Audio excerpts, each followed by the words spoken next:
харуулсан байдаг. Энэ концертод 73 он бичээд 87 оны 9 сарын 25-нд Алтан намар дээр чулуунгаа удирдаж солон багш тоглож байсан. За энэ дээр нэг бас дурдах юм бол тэр үед бол солон багш бол дорж байгаа багш хоёр манай хамгийн их тоглодог одоо хөгжимчд байсан. Тэрний ачаарч болон манай төгөлдөр хуурын уруусаа аягүй сайн бажигсан гэж хэлж байна. Ер нь манай хөгжмийн зохиолч ямар хаач байсан хөгжмийн зохиолч зохиолоо төрөлтөд ямар нэг хөгжимтэн дата зориулж бичдэг байсан. Одоо солон багш бол дорж байгаа багш хоёрын ачаар бол нэр нэлээд концерт уран бүтээлтэй болж мөн ирчээ багшаа манай хожиг суулгаа гонхон тэр үед одоо анхны мэрэгжлийн боловсрол эзэмсэн төгөлдөр хуурын эзэмшээ багшаа. Энэ хүмүүсийн ачаар бол манай төгөлдөр хуурчдын яг Монголын хөгжмийн зохиолчны уран самбал аягүйсан бажигсан гэж хэлж болно. Бусад хөгжмийн зэмсэгтэй харьцуулбал сонгодог хөгжмийн зэмсэгтэй харьцуулбал. За одоо энэ хоёрдугаар концертын тухайд товчхон дурдах юм бол Хонголын хоёрдугаар концерт нь бол нэг ангитай ба хэд хэдэн хэсгээс бүрдсэн листээс уламжлаж ирсэн формыг сонгож авсан байгаа. Уг концертын гол санаа нь 20-р зуунд нийтлэх болсон хүүхний дотоод ертөнцийн зөрчлийн тухай үзэл санаа. Тэр нь ямар нэгэн хайр гадны зүйлдээ тулгарх болон цаг хугацаанаас хамаарахгүй бүх хүндэд хамаартай өнөө зүйлсүүдийн төлөвшөн тогтох тухай юм. Энэ зохиолч хөрөөлөн буй ертөнцийн инх самураагүй хөдөлгөөн механик байдал ба санаанд эзрэл түүний сүүлийн тод томроо харуулсан байдаг. За Хонголын уран бүтээлийг товчхон дурдахад бол юм байна. Дараагийн бас нэг уран бүтээлч маань бол Шарвын уран бүтээл байгаа. Монголын төгөлдөр хуурын хөгжмийн одоо 3 дахь сонгодог хөгжмийн зохиолчор би Шарвыг тооцсон байгаа. Бүтээл бол ардын уламж ертөнцийн үзэх үзэл толгуурлан тойрогддог байсан. Түүний бүтээл уран сайхны хэлбэрээр илэрдэг. Шарвын бүтээл нь яруу хурц, сэтгэлийн хөдөл, гүн ухаан, сэтгэл зүйн онцлогуудыг тусгах нь өрөмж юм. Үүний нэг төв жишээ нь бол түүний 2-р симфони байсан.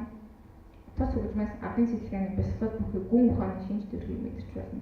Хөгжмийн зохиолч Монголын уртын дунд хөтлөгдөн энэ төрөл зүйлийн үндсэн дээр өөрийн гэсэн хөгжмийн хэлийг бүтээсэн. Тэрээр бусад хөгжмийн зохиолчдыг бодол уран бүтээлээр ардын язгуу хөгжмөд төлхөө хэрэглэдэг учраас Шарвын уран бүтээлийн Монгол ардын дүүний хэтэрхий тойл гэж нэрлэж болох юм. Түүний тоо жишээ түүний их цуврал зохиол байгаа төгөлдөр болж явуулсан.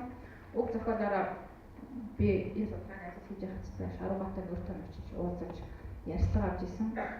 Та яагаад энэ зохиолыг сонгох болов юуныг яах юм яг тэгэхээр миний саяны хэлдгээр бол яг Шарваан уран бүтээлд бол зөвхөн энэ төгөлдөр хуур биш бас дууч зориулсан цикл байдаг. Үнжин цагаан бутах гэж.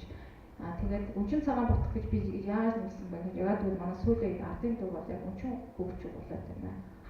Хүмүүс хамтхан багсан байна. Тэгэхээр бид нар ардын хөгжмөө тий угаасаа ямар ч хөгжмийн зохиолчдыг харахад дэлхийн сонгодог бүх юм дандаа өөрийг ардын хөгжмөөрөө тулгуурлан тэр зохиолоо бүтээж төрөж дэлхийг тэр ардын танил Шопены харахад тэр аягаар Польшийн хөгжмөд лист гэхээр Венгрийн хөгжим тий тэр бүгдийг харж ил тэр ардын бол баатар мөн адил Венгрийн хөгжмөг бол шинэ төвшөнд гаргаж ардын хөгжим гэдгийг ашиглаж яаж баяжуулж шинэ хөгжмийн хэлийг ашиглан баяжуулж болно гэдгийг харуулсан. Тийм ч болоод Баатар бол ер нь манай хөгжмийн зохиолч Баатар Стравинский мөн Оросын хөгжмөтэй аюулсан ашиглан өөрийн хөгжим зохиолтой ашиглан өөрийнхөө зохиолтой төрүүлсэн байсан. Манай хөгжмийн зохиолчдын зохиолууд дээр бол харж байхад бол Стравинский, Баатар, Прокофьев, Шнитке, Шидрин эднэрийн нөлөө бол хамгийн олж харж байна. Ихэнх зохиолуудын сонсох юм бол өөрөө ирэхгүй энэ төсөөл үүсдэг. Манай Монгол багшийн юм дээр судалгааны ажил хийж байхдаа өөрөө ирэхгүй над дээр бол нөгөө Петрушкагийн юм сонсдог байсан. Концертын судалгаа хийж байгаа. Тэгээ сая нөгөө бид нар Шарваан 2-р симфоны бүгдээрээс орж ирсэн. Тэрэн дээр ч гэсэн мөн адил яг юм Скравинский, Веснасвишен тэр аккорд техникээр өсрэлтүүд бүжгийнхэн өөрөө ирэхгүй ингээд сонсогдож ирсэн. Тэгээ бас нэг юм хэлэхэд бол энэ Зинцовский гэдэг одоо манай хөгжим судлаач сайн мэдэх ёстой. Яг энэ ардын урлаг фальшуур гэдгийг бол аягүй сайн судалж аягүй олон ном бичих, сурч гаргасан. Одоо Берклийн Америкт Берклийн сургуульд лекц уншдаг хүн байгаа. Тэр хүний одоо энэ хангалын тухай бичсэн энэ дээр бол хангал нь бол бусад хөгжмийн зохиолчдод манай хөгжмийн зохиолчдод ихэнх нь дандаа бид нар хээр гадаа энэ тал утгаа нахтан дуулж бичдэг гэсэн бол хангалын зохиолчдод бол яг хүний гүн үнсийдэг дотоод ертөнц рүү орсноороо тэр хөгжмийн зохиолч сонсдог байна. Тэрийг зэмлүүлсэн хүртэл өөрхөн дээр дурдсан байдаг. Энэ хүний хөгжим бол хүний дотоод ертөнцийг харуулснараа онцлог юм байна. Мөн адил манай хөгжмийн зөвсөн цаашдаа бусад Европын хөгжмөд нөлөөлнө гэж ярьсан, нөлөөлж ирсэн байсан. Тэрний нэг нь бол одоо сайнаас орсон байгаа.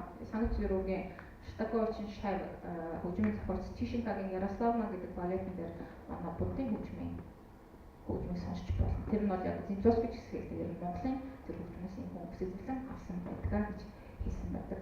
Тэгэхээр ер нь бол энэ бол эхлэл гэж би бодож байгаа нэг юмны судалгааны ажил. Цаашдаа бол энийг илүү баяжуулж, илүү сайн хөгжүүлж одоо зөвхөн заадыг бол дахин судалж болохоор жанруудаа илүү сайн судалж, ардын урлагийн хөгжмүүдийг илүү сайн судалж болно гэж бол үзэж байгаа нь зөвхөн эхлэл нь бол гэж өөрийнхөө зөвлөж байна. Тэгээд доошлуудаа өргөхөөр нэшээ доошлоо. Тэгээс эцэст нь бол би энэ зургаар бас дуусмаар. Ерөнхийдөө манай хөгжим Монголын хөгжим яг юм хээр гадаа юм төлдөр хуурхай сонгодог баян те ийм байгаа болов одоогийн ертөнцийн дээр энэ бол нэг зураачаас би авсан байгаа. Тэгэхээр яг тод илэрхийлж чаддаг гэж харуулсан энэ зургаар бол товчхондоо манай одоо өнөөгийн байгаа бат хөгжмийн зохиолчдын маань яаж бид нар өөрчлөж гарсан бэ гэдгийг харуулсан гэж хэлж болох юм аа. Анхаарал тавьсанд баярлалаа.